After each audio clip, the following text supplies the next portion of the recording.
Welcome to Recap King. In this video, we will explain The Tracker. This movie tells a story of a man who is determined to avenge the death of his wife and his daughter, who was murdered more than 10 years ago. Can he find his family's killer and avenge them after 10 years have passed since the incident? Let's find out in The Tracker. The Tracker begins by showing a flashback to 1968, when Loke Hakansson was in the woods with his father. Loke, who was still a child, was taught to hunt by his father to grow up to be a formidable hunter and a brilliant sniper. The scene then switches to 2008, where Loke has grown into a tough adult man and lives happily with his wife and daughter in Taranto, Italy. They celebrated their daughter's birthday with great fanfare and invited many people. However, during the party, Loke's daughter was suddenly taken away by a woman who slipped into the crowd. Loke's wife, who saw this, immediately rushed after the woman to save her daughter. But unluckily, she was finally caught by the kidnappers and taken away.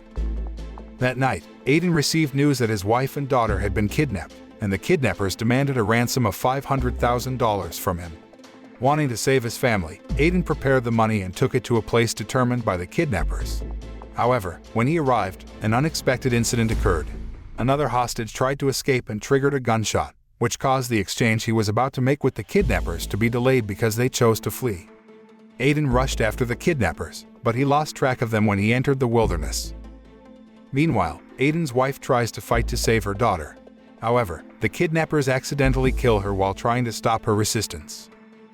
A few days later, Loke met a policeman named Giordano, who told him that his wife and daughter had been found dead. Loke looks devastated because he has lost his entire family tragically and feels frustrated because he failed to save them.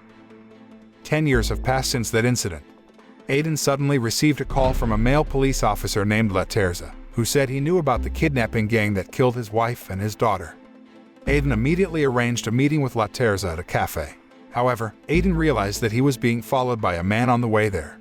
He tries to ignore it and focuses on uncovering the mastermind behind the murder of his wife and daughter. Meanwhile, in another place, a man named Antonio Graziani was seen on his way to Taranto with his wife April. Antonio is a police officer who has just been transferred to the city.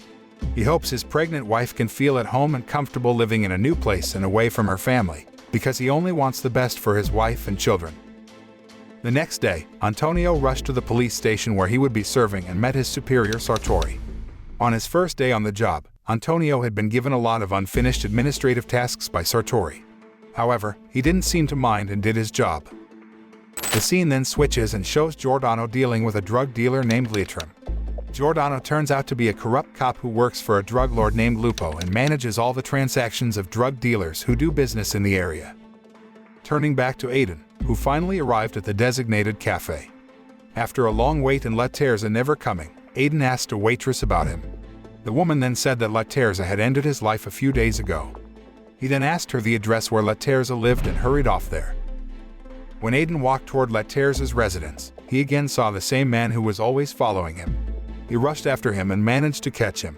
But then, the man pulled out a gun and was about to shoot Loke. Loke managed to drop the gun and incapacitated him, but the man managed to escape. Loke then took the gun to the police station and met with Sartori and Antonio. He asked them to investigate the man who was tailing him. But Sartori said that the man might want to rob him and was not involved with the plot that killed Loke's family 10 years ago. Loke then asked to meet Giordano because he was the police who handled the case. But Sartori told him that Giordano was on leave for a few days and asked him to come home. That night, the man following Loke was seen kneeling before his boss, who was none other than Lupo, where Lupo then killed him because he was considered to have failed to carry out his duty to kill Loke. After that, Lupo ordered some of his men to ambush Loke at his house and kill him. However, their arrival was anticipated by Loke, who could easily kill them all. After killing Lupo's men, he escaped into the forest and hid his weapon in a hollow tree. Meanwhile, Antonio, who visited the scene with Sartori and Giordano, received information that Loke Hakansson was the house's tenant, so it was certain that he was the one who had killed them all. Elsewhere, Loke sneaks into Laterza's apartment, searching for information about his case. However, he actually found that Laterza had not ended his life. Instead, he was killed. When Loke was still busy looking for other clues, suddenly a policeman came there to carry out patrols, and he almost got caught. However, an old man named Ray Martin then appeared and told him to hide in his house. Martin turns out to be Laterza's best friend and knows that Laterza died the same night he called Loke. Martin assumes that Laterza was killed because he knew about the corrupt cops in the city, and they killed him to silence him. Martin then shows the results of an investigation that has been carried out by Laterza, where Aiden finds a photo showing Giordano with a man. Martin did not know who the man was, but he warns Aiden that there are no trustworthy government officials or even police officers in this city, because most of them are corrupt for their own sake. The next day, after getting some clues from the results of Laterza's investigation, Aiden then returned to the forest to retrieve his weapon and intercepted Giordano, who frequently crossed that road. Aiden pointed his gun at Giordano and threatened him before finally carrying him up the hill and handcuffing him. Aiden then asked about the man who was often seen with him in Laterza's investigations. However, Giordano remained silent until Aiden shot him in the leg and threatened to kill him. Giordano reveals that the man is Lupo, a mafia boss who controls almost all regions in Italy. He then says that Lupo is the one who killed Aiden's family. Aiden then asked Giordano where Lupo was, but he says Lupo will soon retire and is currently preparing for his final operation at San Gallo. After getting this information, Aiden rushed there using Giordano's car. Shortly after, Giordano managed to free himself, immediately called Sartori and asked him to pick him up. Meanwhile elsewhere, Antonio, who is curious about the murder case of Aiden's family, secretly conducts an investigation at the police station and accidentally finds a secret file hidden by Laterza. He immediately took a photo of the important file as evidence. After that, Antonio rushed to Laterza's residence to look for other clues. There, he accidentally meets Ray Martin and then introduces himself as a police officer investigating Laterza's case. However, Martin, who did not trust any of the police because he thought they were all corrupt, did not necessarily believe in Antonio and remained silent when he asked about Laterza. After Antonio said that he was a cop who had just been transferred from another city, Martin finally agreed to reveal the results of Laterza's investigation to him and asked him to immediately follow Aiden, who was most likely headed to San Gallo.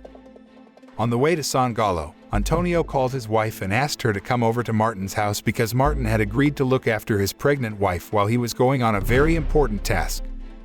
Elsewhere, Aiden finally arrived at the San Gallo area. After parking his car on the side of the road, Aiden climbed a hill and carried out reconnaissance from a distance. Lupo's residence was guarded very tightly by his henchmen, who were heavily armed. While focusing on reconnaissance, Aiden did not notice the presence of one of Lupo's men who caught him, although he can easily knock out the man. However, his actions were soon discovered by Lupo's other subordinates, who immediately reported it to Lupo. Lupo, who thought that Giordano had betrayed him, ordered some of his henchmen to kidnap Maria, Giordano's daughter. At the hospital, Giordano was shocked by a picture message on his cell phone, which showed that his daughter was being kidnapped. Lupo then calls him and threatens to kill Maria if he doesn't see him as soon as possible. That night, when Aiden was doing reconnaissance, suddenly, he was ambushed by Lupo's henchmen who were guarding there. Luckily, Antonio got there in time and saved him. Antonio then reveals to Aiden that he has found out about Giordano and Sartori working with Lupo. He then suggested that Aiden just back off, because the two of them could not deal with Lupo's henchmen who were very large and heavily armed. But Aiden insisted on continuing his actions because he was determined to avenge the death of his wife and his daughter, who was killed by Lupo 10 years ago. Because he is very stubborn, Antonio had no other choice but to give in and help him to the best of his ability. At the same time, Giordano and Sartori were seen, who had just arrived at Lupo's residence. Antonio then tries to distract the guards by pretending to be disguised as a corrupt cop with Giordano and Sartori, while Aiden knocks out some of the other guards. Aiden and Antonio finally manage to infiltrate Lupo's residence, defeating several of Lupo's men, until finally reaching the control room and monitoring the situation. Through the surveillance of the CCTV cameras in the control room, they found Maria being held captive in a room. Aiden then asks Antonio to distract Lupo and his henchmen while he saves Maria. Antonio, who infiltrated deeper, accidentally entered the weapons storage room, where he then took some grenades and weapons needed. He then went to the roof of the building and was almost caught by Lupo's men. When Antonio was hiding, suddenly he got a message from his wife saying that soon she was going to give birth. He then felt sad because he could not accompany his wife in the delivery process. In fact, he wouldn't see his child if he was killed here. Not long after, Lupo's men finally left so that Antonio could come out of his hiding place. Meanwhile, when Lupo was escorting Giordano and Sartori to where Maria was being held, Antonio immediately carried out his duties by carrying out a surprise attack which caused chaos there. At the same time, he managed to incapacitate Leitrim and his men, who had just arrived there. In addition, Antonio managed to blow up the place where the drugs were made and where the drugs were stored. On the other hand, Aiden encounters Lupo, who tries to escape while taking Maria away. Aiden immediately beat him, but when he was about to kill him, Lupo's men came there and immediately paralyzed Aiden. Seeing Aiden being overwhelmed, Lupo grabbed a gun and was about to kill him. However, Antonio again appears at the right time and immediately shoots Lupo, killing him. After successfully overthrowing Lupo and his gang, Aiden and Antonio freed Maria and brought her to meet her father. Aiden, who knows how it feels to lose the people he loves, finally decides to let Giordano live to atone for his mistakes with a prison sentence. On the other hand, Antonio got a message sent by his wife, who reported that she had just given birth to twins. Antonio looks very happy because he has successfully completed his work and reunited with his wife and children. After the incident, Aiden decided to leave the city and thanked Antonio for helping him. The moral that can be learned from this movie is, revenge is not the only solution to all the suffering and misfortune we experience. Sometimes, forgiving people who have hurt us and let them get what they deserve according to applicable law is the best solution for peace and tranquility, rather than keeping protracted hatred.